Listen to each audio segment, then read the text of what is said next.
ইলেকশনৰ টাইমত ঘৰ লাইনে লাইনে সোমাব, ঘৰত আহি কব দাদা মোক ভোট দিব, আমাক ভোট দিব। এতিয়া কোন আহিছে? কোনো চৰকাৰ নাই। এতিয়া কি হ'ল? চৰকাৰ কেইটা মৰি গ'ল নেকি? চাব স্পাইনেল কৰ্ড ইনজুৰি বেমাৰী ঘৰত পৰিছে, আপুনি চাব পাৰে। আপুনি গৈ চাব পাৰে, চোতালত ভৰাই থৈছো, ইমান খাবলে নাই। দোকানত যিমান বস্তু পাতি চব শেষ, অকমান বস্তু নাবাচি। আপুনি দেখি পাইছে না? এইটো আজি 4 দিন হল নিউজ লাইভ আহিছে না, মিডিয়া আহিছে না, আৰু কিবা একো নাই। মানুহ খাইছে, কি কৰিছে একোৱে নাই আৰু এনেকা যদি কোনোবা আহি যায় তেতিয়া মিডিয়া চিডিয়া চব দৌৰি আহিব। 4 দিনৰ পৰা এইফালে গোটেই পানী, কোনো নাই, না মিডিয়া আহিছে না আৰু কিবা একোৱে অহা নাই। ইয়াৰ মানুহকেইটা জিন্দা আছে, এই সৰু সৰু পোৱালী কেইটা ভোকত মৰি আছে, কিন্তু কোনো চাবলৈ অহা নাই। ইমান ডাঙৰ চৰকাৰ আছে, আজিলৈকে চৰকাৰৰ মানুহ এটা আহি পোৱা নাই। ইয়াত বেমাৰী আছে, কু আছে, কি নাই। ইমান বানপানী, বেমাৰীটো ইয়াত উঠাই মেলি লৈ গৈছে, হুইলচেয়াৰত উঠাই লৈ গৈছো। পিছফালে খোৱা পানী কি কৰিছে? খোৱা পানীও নাই, টেপ আছে, টেপত পানী নাই। টেংকি আছে, এটা টেংকি দিছে গোটেই লাইনটোত, 1 বটল 2 বটল পানী। চোতালত অকমান মানুহ সোমাব নোৱাৰিব। পানী বটল দিয়া নাই? পানী বটল দিছে, পানী বটল দি আছে, বেছিকে দিয়া নাই। এটা চৰকাৰৰ মানুহ ইয়াত নাই, না মিডিয়া আহিছে না আৰু কিবা আহিছে।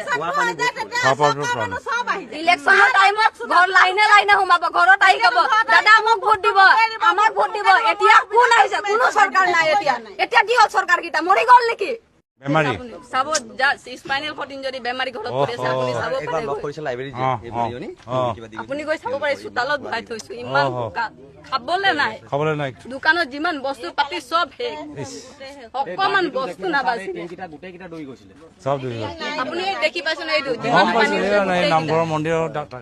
আজি 4 দিন হল নিউজ লাইভ আহিছে না, মিডিয়া আহিছে না, আৰু কিবা একো নাই। মানুহ খাইছে, কি কৰিছে একোৱে নাই আৰু এনেকা যদি কোনোবা আহি যায় তেতিয়া মিডিয়া চিডিয়া চব দৌৰি আহিব। 4 দিনৰ পৰা এইফালে গোটেই পানী, কোনো নাই, না মিডিয়া আহিছে না আৰু কিবা একোৱে অহা নাই। ইয়াৰ মানুহকেইটা জিন্দা আছে, এই সৰু সৰু পোৱালী কেইটা ভোকত মৰি আছে, কিন্তু কোনো চাবলৈ অহা নাই।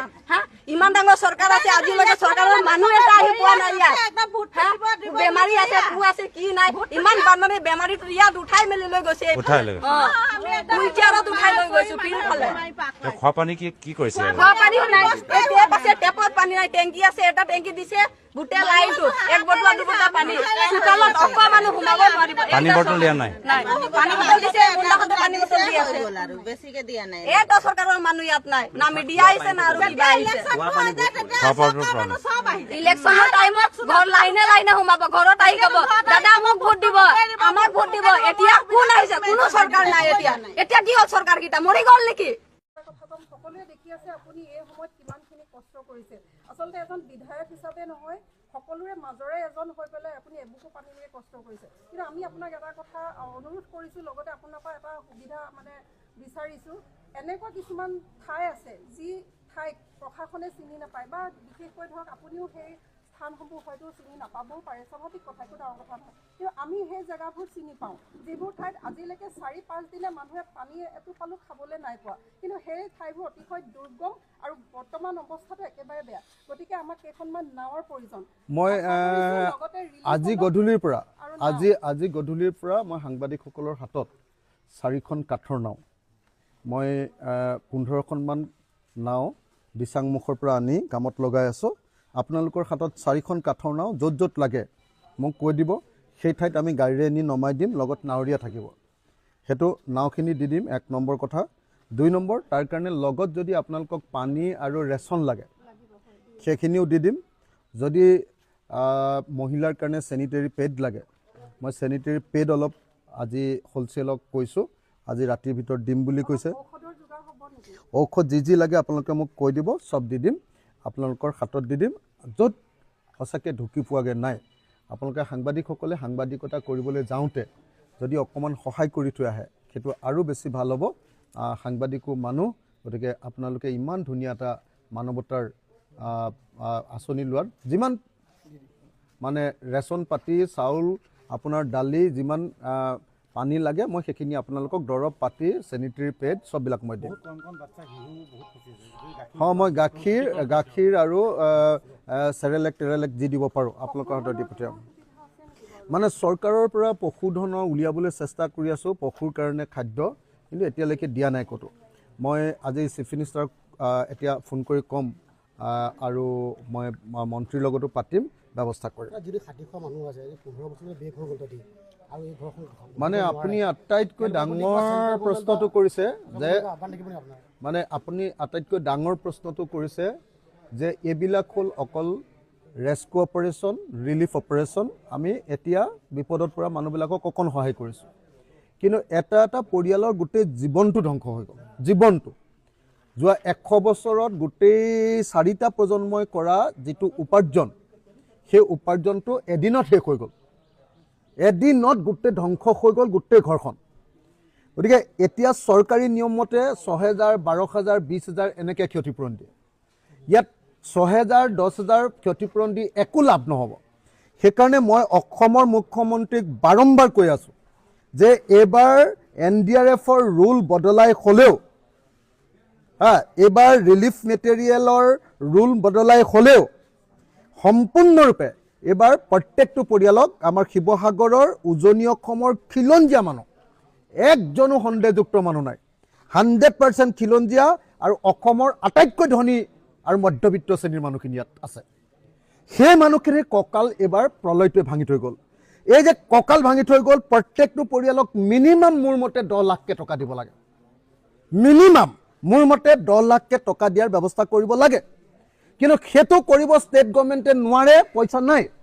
যদি কৰিবলৈ কয় এইটোক নেশ্যনেল কেলামিটি ডিক্লেয়াৰ কৰিব লাগে। সেইকাৰণে মই বিধানসভালৈ সেইদিনা গৈছিলোঁ। মোক যিটো কথা ক'বলৈ নিদিলে মোক খেদি উলিয়াই দিলে, আপোনালোকে নিশ্চয় জানে। মই বিধানসভালৈ গৈ এইটোৱে ক'ব খুজিছিলোঁ যে ইয়াক নেশ্যনেল কেলামিটি যদি ডিক্লেয়াৰ কৰাই দিব পাৰোঁ, উৰিষ্যাত ঘূৰ্ণী বতাহ হ'লে নেশ্যনেল কেলামিটি ঘোষণা কৰে, কেৰেলাত এনেকুৱা ধৰণৰ ঢৌ আহিলে মানে আপোনাৰ নেশ্যনেল কেলামিটি ঘোষণা কৰে, উত্তৰাখণ্ডত যেতিয়া পাহাৰ খহি আহে নেশ্যনেল কেলামিটি ডিক্লেয়াৰ কৰে, তেতিয়া চেণ্ট্ৰেল গভৰ্ণমেণ্টৰ পৰা আৰু বিভিন্ন আন্তঃৰাষ্ট্ৰীয় সংস্থাৰ পৰা পইচা আহে। সেই কামটো কৰিব পাৰিলে আমি অন্ততঃ মই ভাবোঁ যে যিবিলাক লাগিলে 2টা কেটেগৰী কৰি লওক, আটাইতকৈ বেছিকৈ ক্ষতিগ্ৰস্ত হোৱাবিলাকক 10 লাখ টকা, তাতকৈ অলপ কম ক্ষতিগ্ৰস্ত হোৱাবিলাকক 5 লাখ টকা, এনেকৈ যদি সহায় কৰি দিব পাৰিলোহেঁতেন অন্ততঃ পক্ষে মানুহবিলাকে সাময়িকভাৱে হ'লেও সকাহ পালেহেঁতেন, ৰক্ষা পালেহেঁতেন। গতিকে মই অসমৰ মুখ্যমন্ত্ৰীক বাকী কথাবিলাক কোৱাটো বাদেই দিলোঁ। মই অসমৰ মুখ্যমন্ত্ৰীক একদম স্পষ্টকৈ আজি শিৱসাগৰৰ মোৰ এই সাহায্য শিবিৰৰ পৰা মই আপোনাক অনুৰোধ কৰি আছোঁ যে মুখ্যমন্ত্ৰী ডাঙৰীয়া, অসম চৰকাৰে চেণ্ট্ৰেল গভৰ্ণমেণ্টৰ লগত কথা পাতি ইয়াক নেশ্যনেল কেলামিটি ডিক্লেয়াৰ কৰাব পাৰিব লাগিব। পৰম্পৰাগতভাৱে চেণ্ট্ৰেল গভৰ্ণমেণ্টৰ অফিচাৰ কেইজনমান আহি কিমান ক্ষতি হ'ল বুলি যিটো ৰিপৰ্ট দিয়ে, সেইটো ৰিপৰ্টৰ কথা মই কোৱা নাই। আপুনি সেইটোহে কাম কৰাব খুজিছে। আচলতে যিটো কাম কৰাব লাগিব সেইটো হ'ল যে একদম পুৰা নেশ্যনেল কেলামিটি ডিক্লেয়াৰ কৰাব লাগিব। তেতিয়া আন্তঃৰাষ্ট্ৰীয় পুঁজি আহিব, তেতিয়া ভাৰতৰ পুঁজি আহিব, আৰু তেতিয়াহে আচলতে আমি পৰিয়ালবিলাকক সহায় কৰিব পাৰিম। মুখ্যমন্ত্ৰীয়ে বুজি উঠিব লাগিব যে যাৰ গাড়ী আছিলে গাড়ীখন শেষ হৈ গ'ল, যাৰ মটৰচাইকেল আছিলে মটৰচাইকেলখন শেষ হৈ গ'ল, যাৰ ঘৰ আছিলে ঘৰখন শেষ হৈ গ'ল। ঘৰখন যেতিয়া এবাৰ পানী উঠি 10 দিন যেতিয়া পকা ঘৰটোত পানীখিনি থাকে, তাৰপিছত আৰু সেইটো ঘৰ হৈ নাথাকে। মুখ্যমন্ত্ৰীয়েতো বুজিব লাগিব যে ঘৰৰ ভিতৰত যিমান সম্পত্তি আছিলে, যিমান, সেইটো ফ্ৰিজে হওক, সেইটো টিভিয়ে হওক, সেইটো বিচনাখনে হওক, সেইখন মেট্ৰেছখনে হওক, সমস্ত সম্পত্তিবিলাকে শেষ হৈ গ'ল। বুজি পাব লাগিবতো। এইটো বুজি নাপালে এতিয়া যদি অকল 6,000, 10,000, 12,000 টকা ক্ষতিপূৰণ দিয়ে, তেতিয়াহ'লে কিন্তু ইতিহাসে এইখন চৰকাৰক ক্ষমা নকৰিব। সেইকাৰণে মই অসমৰ মুখ্যমন্ত্ৰীক আহ্বান জনাইছোঁ যে নেশ্যনেল কেলামিটি, আৰু অসমৰ মুখ্যমন্ত্ৰীৰ এটা সুবিধা আছিলে। সুবিধাটো কি? তেওঁ এতিয়া এনেকুৱা এজন মুখ্যমন্ত্ৰী যাক চেণ্ট্ৰেল গভৰ্ণমেণ্টে ভালকৈ চিনি পায়। তেওঁ মোদীৰ লগতো চিনাকি আছে, আৰু অমিত শ্বাহৰ তেওঁ বন্ধুৱে প্ৰায় মোটামুটি। অমিত শ্বাহৰ একদম ওচৰ সম্পৰ্ক। গতিকে তেওঁ ইচ্ছা কৰিলে এই কামটো কৰাব পাৰিলেহেঁতেন। আন যিকোনো মুখ্যমন্ত্ৰীতকৈ তেওঁৰ কাৰণে সুবিধা আছিলে, কিন্তু এতিয়ালৈকে মুখ্যমন্ত্ৰীয়ে সেই হিচাপত কথাটো লোৱা নাই। সেই হিচাপত কথাটো নলৈ অকল চেণ্ট্ৰেলৰ টীম এটা বিচাৰিছে, যিটোৱে পিছত ক্ষতিপূৰণৰ কিবা এটা কথা কয়, বোলে ইমান টকা দিম, 100 কোটি দিম, 200 কোটি টকা দিম, এনেকৈ কয়। এইটো 100 কোটি 200 কোটি টকাৰ কাৰবাৰ নহয়। প্ৰত্যেকটো পৰিয়ালক মিনিমাম 10 লাখ টকা যদি আমি দিব নোৱাৰোঁ, তেতিয়াহ'লে অসমীয়াৰ খিলঞ্জীয়াৰ আচল যিখিনি মানুহ যাক 1931 চনতে কৈ গৈছিলে যে অসমীয়া খিলঞ্জীয়া বুলি ক'বলৈ লাষ্টতে শিৱসাগৰ জিলাখনে থাকিব আৰু সেই শিৱসাগৰ জিলা অৰ্থাৎ অবিভক্ত শিৱসাগৰ জিলা শিৱসাগৰ চৰাইদেউ আৰু যোৰহাটত এইটো ঘটনা ঘটিছে আৰু তাত যদি মানুহবিলাকক সহায় নকৰে উজৰি এই মানুহবিলাকৰ সময়ত যদি আমাৰ মুখ্যমন্ত্ৰীয়ে যদি ইয়াক নেশ্যনেল কেলামিটি ডিক্লেয়াৰ কৰাব নোৱাৰে ৰাষ্ট্ৰীয় দুৰ্যোগ ঘোষণা কৰাব নোৱাৰে এনে পৰম্পৰাগত কথা কৈ ইয়াত আহি সেলফি উঠাই ইয়াত আহি শিবিৰৰ মানুহৰ লগত কথা পাতি শিবিৰৰ মানুহৰ লগত হাঁহি মাতি কথা পাতি অকল মাটিত বহি দিলে কাম নহ'ব মই মুখ্যমন্ত্ৰীক একদম সিৰিয়াছলি কৈছোঁ এইটো কথা বুজি উঠিব লাগিব আৰু এটা মুখ্যমন্ত্ৰীক মোৰ ক'বলগীয়া আছে যে এতিয়ালৈকে বেমাৰীবিলাকৰ কাৰণে এতিয়ালৈকে গোটেই স্কিন ডিজিজ হৈছে বেমাৰ হৈছে জ্বৰ হৈছে চিকিৎসা হোৱা নাই পশুৰ কাৰণে এটা খাদ্য আৰু পশু চিকিৎসা একোৱেই হোৱা নাই বাচ্চাবিলাকৰ কাৰণে যিটো চিলড্ৰেনৰ কাৰণে আমাৰ যিটো বেবী ফুড দিব লাগে একো বেবী ফুড দিব পৰা নাই হা গতিকে বেবী ফুড দিবৰ কাৰণে তাৰপিছত ফ'ডাৰ দিবৰ কাৰণে মানে আমাৰ পশু পক্ষীবিলাকক খাদ্যটো দিবৰ কাৰণে আৰু তৃতীয় বস্তুটো হ'ল যে চিকিৎসা শিবিৰ কৰিবৰ কাৰণেও মই মুখ্যমন্ত্ৰীক দাবী উত্থাপন কৰিছোঁ অসমখনত মোতকৈ শক্তিশালী কোনোবা আছে নেকি বুলি কোৱা মন্ত্ৰীসকল ক'ত গ'ল এতিয়া কিয় খালি পত্নীৰ নামতে সম্পত্তি কৰিব পাৰে নেকি কিয় সেই সম্পত্তিৰ পৰা অকণমান কি ৰাইজৰ বাবে উলিয়াব নোৱাৰে হে ডাঙৰ ডাঙৰ লেকচাৰ দিয়াটো বহুত ডাঙৰ মানে বহুত ইজি সেইকাৰণে হাতে কামে কৰ্ম কৰাটো বহুত ডাঙৰ কথা এইটো জিগৰা লাগিব দিল লাগিব মানুহৰ দয়া লাগিব মানুহক সঁহাৰি কৰিবলৈ আজি যি মানুহ য'ত মন্ত্ৰী MLA বিলাক ওলাই আহিব লাগিছিলে আমাৰ মই ডাইৰেক্ট মেনশ্যন কৰি আছোঁ নাম মুখ্যমন্ত্ৰী ডাঙৰীয়া হিমন্ত বিশ্ব শৰ্মা ডাঙৰীয়া পীযুষ হাজৰিকা ডাঙৰীয়া জয়ন্ত মল্লভ ডাঙৰীয়া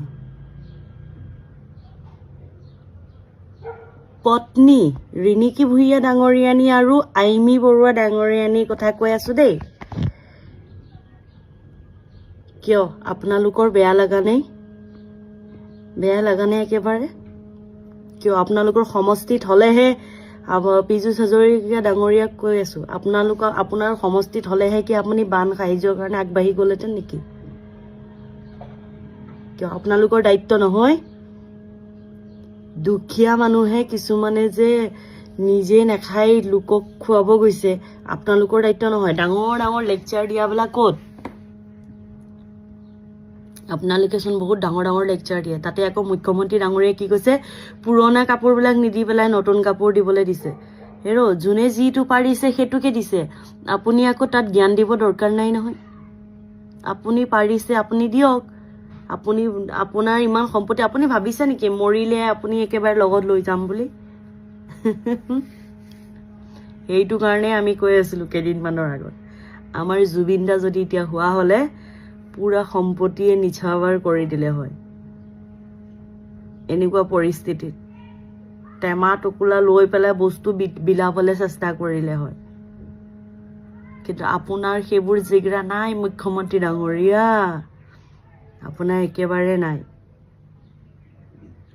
আৰু শিখা শৰ্মা যে এজনী কি জানি কিন্তু মোৰ মুখৰ পৰা বেয়া শব্দই ওলায় স্লেং ইউজ কৰিবলৈ বেয়া কাৰণ মোৰ ফেচবুকত বহুত বয়সস্থ মানুহ আছে ভদ্ৰলোক আছে সেইটো কাৰণে আমি চব স্লেং ইউজ কৰিব নালাগে এজনে কি কয় আজমল ডাঙৰীয়াৰ কথা কি কয় 1 কোটি 2 কোটি টকা অনুদান দি পেলাই বাংলাদেশ হেৰো নটি মোৰ মুখখন একদম খুল এইবিলাক ক্ষেত্ৰত তই নিজেতো আগবাঢ়ি অহাই নাই তাৰ পাছতো কোনোবাই যদি ওলাই আহিছে দুখীয়াক সহায় কৰিবৰ কাৰণে সেইজন মানুহে দেখুৱাই দিছে মানৱতা কি জাতি ধৰ্ম নকৰি যে মানৱতা কি মানৱ ধৰ্মই শ্ৰেষ্ঠ ধৰ্ম বুলি যে সেই মানুহজনে যদি এটকা ৰাইজৰ টকা খাইছিলেও তো এতিয়া গাত নালাগে কাৰণ ৰাইজৰ হকে দি অনুদান কৰি আছে যি পাৰিছে তহঁতবিলাকৰ নিচিনা এই শিখা শৰ্মাৰ এই দিমাগটো অকণমান চাইকো নেকি বাৰু তই শব্দ ইউজ কৰিছোঁ এজনী চাইকো চাগে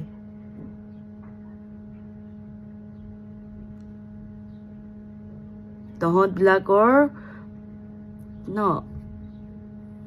কলা কিবা লগাই গোটেই ৰাস্তাত ঘূৰাব লাগে তহঁত নিচিনা থিংকিঙৰ মানুহ হওক ভাই যোনে যি পাৰিছে তাকে দিছে তাত আকৌ ডাঙৰ ডাঙৰ লেকচাৰ দিয়া মানুহ কি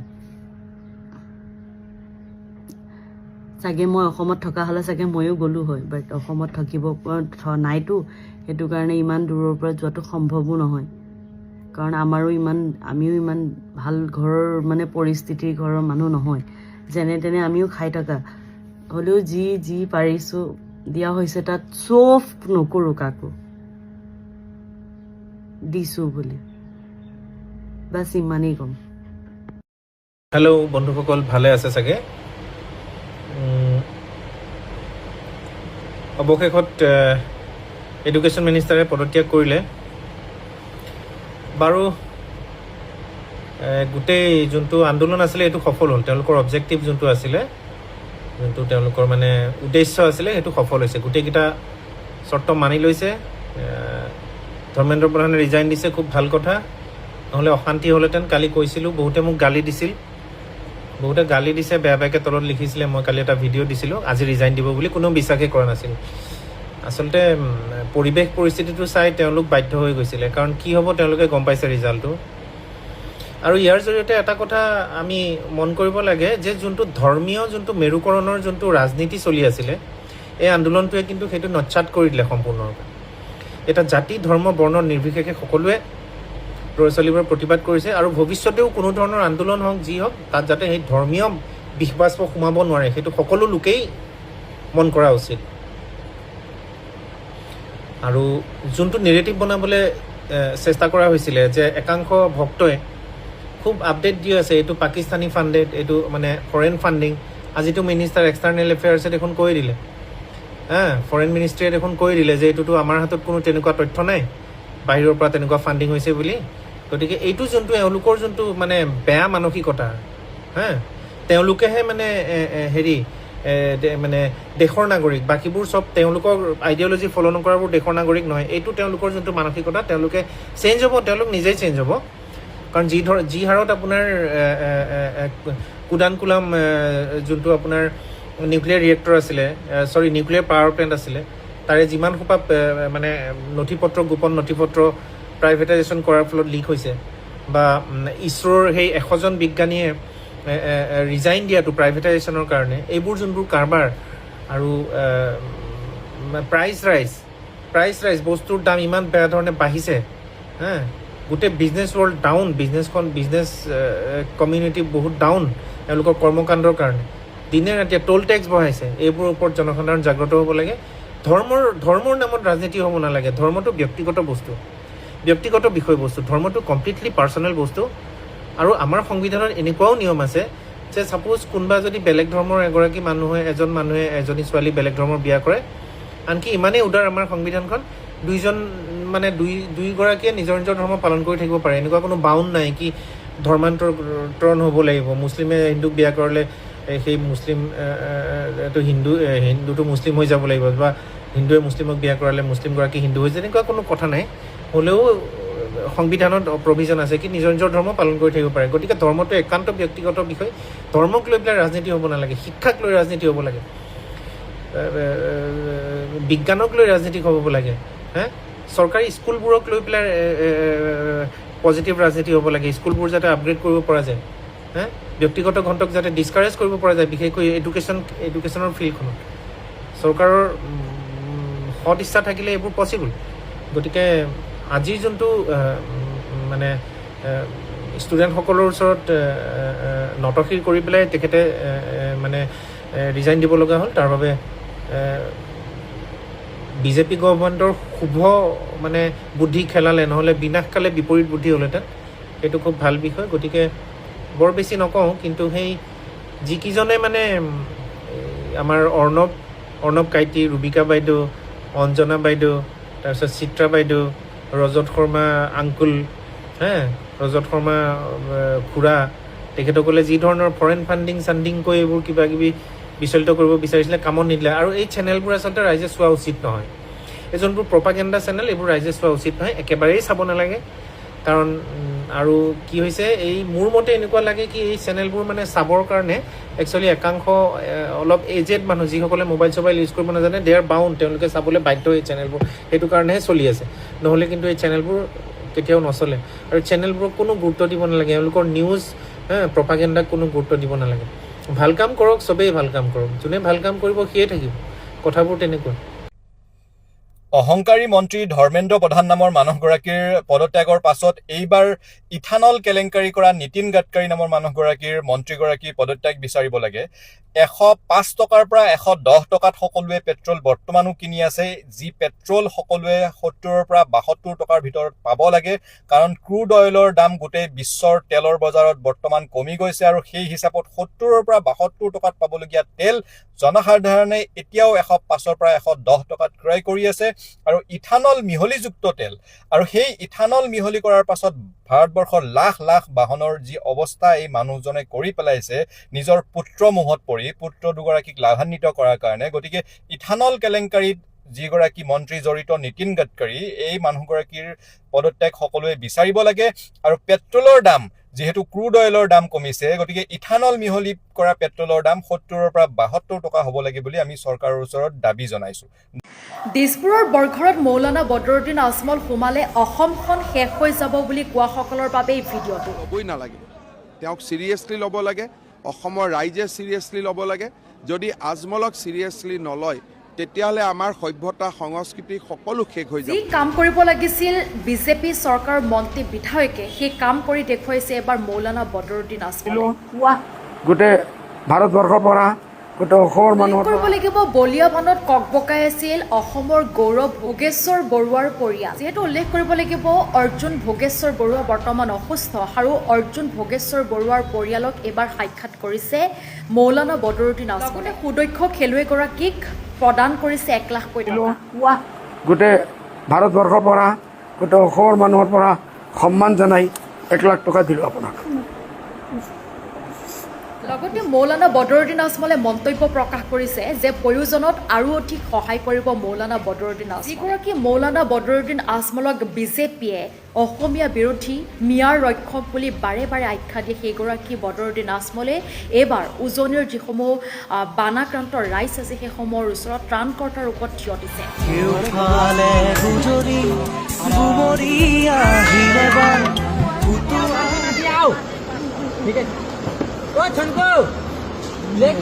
চাৱাহক মৌলানা বদৰুদ্দিন আজমলে ভোগেশ্বৰ বৰুৱাক সহায় কৰা উক্ত ভিডিঅ'টো। গোটেই ভাৰতবৰ্ষৰ পৰা গোটেই অসমৰ মানুহৰ পৰা সন্মান জনাই 1 লাখ টকা দিলোঁ আপোনাক।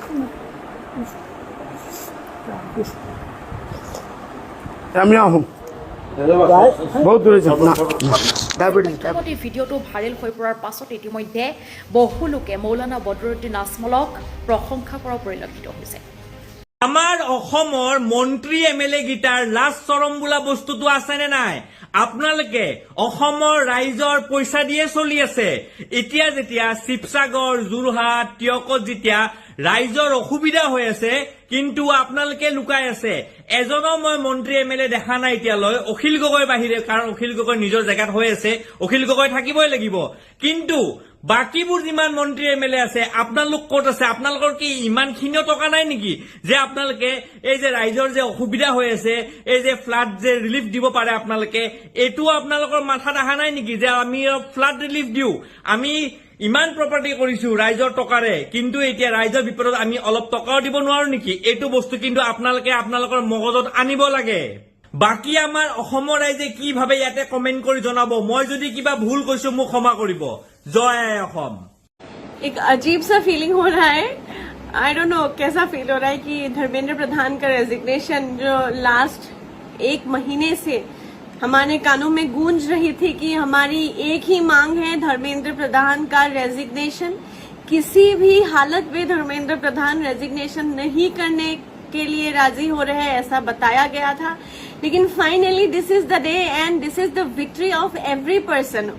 उस हर आदमी की, उस हर औरत की ये जीत है जिन्होंने इसमें विश्वास किया कि ये गणतंत्र है, this is a democracy and they are not the rulers, they are representatives. वो राजा नहीं है जो हमको बताया जाता है ना, प्रजा और राजा, ये राजा नहीं है, वो प्रतिनिधि है, दे आर रिप्रेजेंटेटिव्स। और ये उनको समझ में आना चाहिए कि कोई भी काम अगर गलत करेंगे तो उसको सवाल करने की जो ये अधिकार इस संविधान ने हमें दिया है, ये संविधान बार बार उसको दोहराता रहेगा और बोलता रहेगा कि जनता के आप प्रतिनिधि हैं, अब जनता के बीच में आप राजा नहीं है, वो प्रजा नहीं है।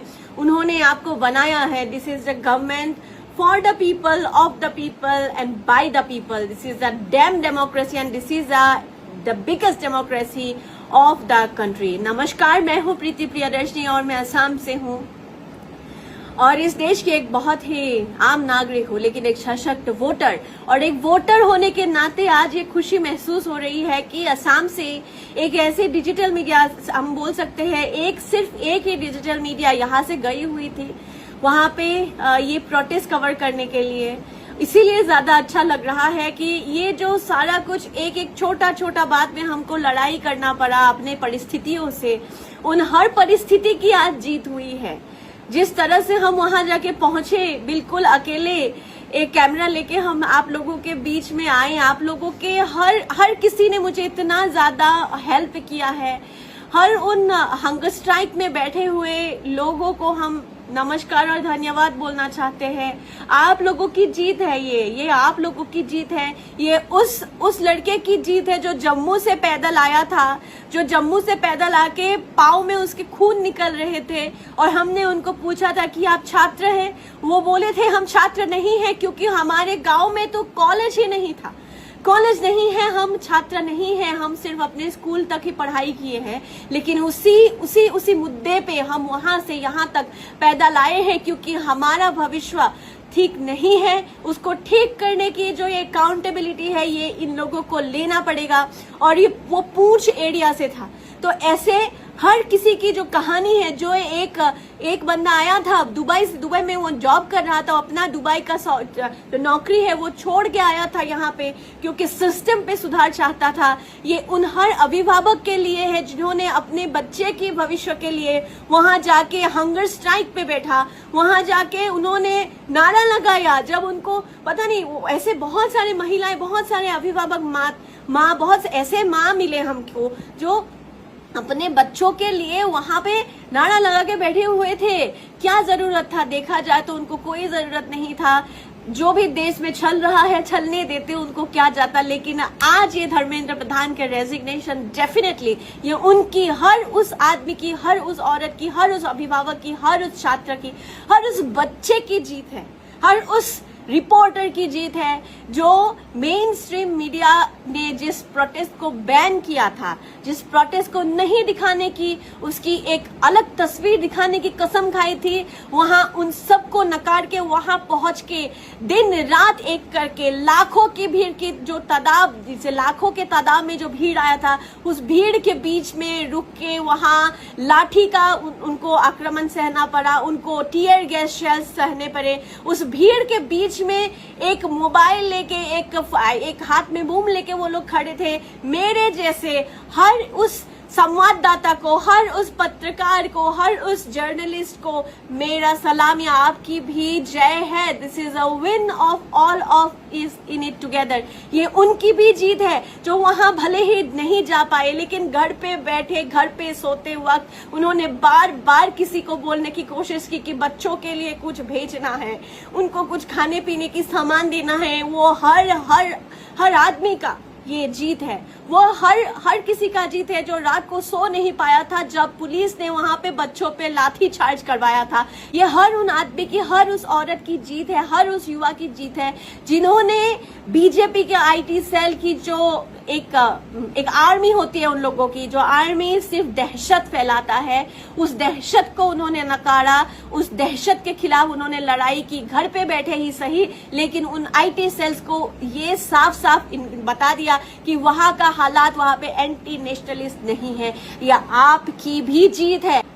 ये जीत अच्छी लग रही है और इसके पहले, इसके बाद की जो सीन है, हम ये उम्मीद लगा रहे हैं कि इसके बाद की जो सीन है वो और अच्छा हो और जनता के हित में हो और ऐसा लगे कि जब जब तानाशाही बढ़ेगा तब ऐसे प्रतिवादकारी निकल के आएंगे जिनको आप नकार नहीं सकेंगे। ऐसे पत्रकार, ऐसे संवाददाता भी निकलेंगे जिनको आप पैसों से खरीद नहीं पाएंगे, क्योंकि लोग उन्हें बताएंगे क्या करना होगा, क्या नहीं करना होगा। वो खुद से समझेंगे, लोगों के बीच से आवाज उठा के लेके आएंगे। ये देश हमारा है, ये किसी की अधीन नहीं है, ये एक गणतंत्र है। This is the largest democracy of the world and यहाँ पे सिर्फ जनता का चलता है, राजा का नहीं। यहाँ सिर्फ जनता का चलता है। धन्यवाद। जय हिंद, जय অসম। প্ৰথমে 1 কোটি টকা বান সাহায্য, তাৰ পাছত লাখ লাখ মিয়া উজনিলৈ চালান দিব। এই কথাষাৰ মই কোৱা নাই, এই কথাষাৰ কৈছে এটা সময়ত আজমল, বদৰুদ্দিন আজমলৰ কাৰণে পাগল হৈ থকা, বদৰুদ্দিন আজমলৰ প্ৰেমত পাগল হৈ থকা, আৰু যিদিনাখন প্ৰেমৰ প্ৰস্তাৱ দিলে সেইদিনাখন বদৰুদ্দিনে আজমলে আচলতে দুগালত দুটা চৰ মাৰিলে, চৰম নথকা মহিলা বুলি, আৰু তেতিয়াৰ পৰা তেখেত বদৰুদ্দিন আজমলৰ বিপৰীত হৈ গ'ল। আজি বদৰুদ্দিন আজমলে তেওঁ যিয়েই নহওক, হিন্দু মুছলমান শিখ খ্ৰীষ্টান কথা নাই, আমি আমাৰ চকুৰে দেখা পালোঁ এজন প্ৰকৃত মানুহ। তেওঁ কোনো ভেদভাৱ নথকাকৈ সকলোৰ ঘৰত গৈ তেওঁ যি সাহায্য দিলে সেয়া দেখি, আৰু কাৰোবাক টকাও দিলে, আমি বুজি পালোঁ যে এজন মহান মানৱ তেখেত, বহুত ডাঙৰ মনৰ মানুহ। যেনেকৈ আমি হেৰুৱাই পেলোৱা এজন মহামানৱ আছিল, ঠিক তেনেদৰেই এখেতৰ মনো বহুত বিশাল মনৰ মানুহ হয়। গতিকে এই মেকুৰীয়ে মোতা, কুকুৰে মোতা, গৰুৱে মোতা, এই মাথাবিলাকত এইবিলাক মানুহৰ মানে কিবা বুলি কয়, এই ডাঙৰ ডাঙৰ মানুহবিলাকৰ যে এই কুকুৰে মোতা, মেকুৰীয়ে মোতা, এই মানুহবিলাকৰ মানে মগজত মানে যিবিলাকে মুতিলে এটা টোপাল পেচাবৰ যোগ্যতা নাই সেইবিলাক মানুহৰ। এই বদৰুদ্দিন আজমল ডাঙৰীয়াৰ নিচিনা মানুহৰ এটোপাল পেচাবৰ যোগ্যতা শিখা শৰ্মাৰ নিচিনা মানুহৰ নাই। সেইকাৰণে হয়তো তেওঁ প্ৰপ'জেল দিওঁতে চাগে চৰিয়ালে, বহুত দিন লাগি আছিল, বুলিব আজি প্ৰপ'জ দি দিওঁ। কিন্তু তেওঁ যে সেইটোভাৱে লাগি আছিল বদৰুদ্দিন আজমলে গম পোৱা নাছিল। যেতিয়া প্ৰপ'জ দিলে যে এই বয়সত চালা জহনী জাতিত, দুগালত দুটা চৰ মাৰিলে, মৰাৰ পিছত এতিয়া সেইফালে এগেইনষ্টত গুচি গৈ এতিয়া কোনোবা বিজেপি নেতাৰ প্ৰেমত পৰিব খুজি আছে। সেইকাৰণে পুৰা মুঠতে কি বুলি ক'ব, আৰু বিজেপি নেতা নহয়, আচলতে কোনোবা হিন্দুত্ববাদ নেতাৰ প্ৰেমত পৰিব খুজি আছে। সেইকাৰণে অতি হিন্দু দেখুৱাই আছে। সেইটো মূৰ্খ। মই তোক কওঁ, বদৰুদ্দিন আজমল মিয়াৰ ঠিকাদাৰ নহয়। বদৰুদ্দিন আজমল এজন বহুত ডাঙৰ ব্যৱসায়, আৰবত যাবি বহুত ডাঙৰ ডাঙৰ দোকান আছে তেওঁৰ। তেওঁ ভাৰতৰ মানুহক লুটি খোৱা নাই, তেওঁ আৰবৰ মানুহক লুটি আনি ভাৰতত দিছে। গতিকে ইয়াতকৈ ডাঙৰ কথা একো নাই পৃথিৱীত, যে বেলেগ এখন দেশক, ৰাষ্ট্ৰক, বেলেগ এখন ৰাষ্ট্ৰৰ লগত ব্যৱসায় কৰি তাৰ পৰা টকা আনি নিজৰ ৰাষ্ট্ৰত চলি আছে আৰু চলাই আছে। গতিকে সেই তেনে এজন মানুহ যদি এখন ৰাজ্যৰ মুখ্য নেতা হৈ যায়, তেতিয়া সেই ৰাজ্যখন কিমান উন্নতি হ'ব সেই কথাষাৰ তোৰ নিচিনা মূৰ্খই আচলতে বুজি নাপাবি। গতিকে মই আৰু ভাল ব্যৱহাৰ নকৰোঁ, প্ৰথমত খুব ভাল মানুহ বুলি ভাবিছিলোঁ, কিন্তু এতিয়া মই তই বুলিয়ে ক'ম যে তোৰ মূৰত পৃথিৱীৰ যিমান কুকুৰ আছে সকলোৱে মুতক, তাৰে আশীৰ্বাদ কৰিছোঁ। আৰু তোৰ কথা বতৰা যাতে মানুহে নুশুনক সেইটো মানুহক অনুৰোধ কৰিছোঁ। তো ধন্যবাদ। জাষ্টিছ ফৰ জুবিন গাৰ্গ, আৰু জয় আই অসম, জয় বদৰুদ্দিন আজমল। ধন্যবাদ।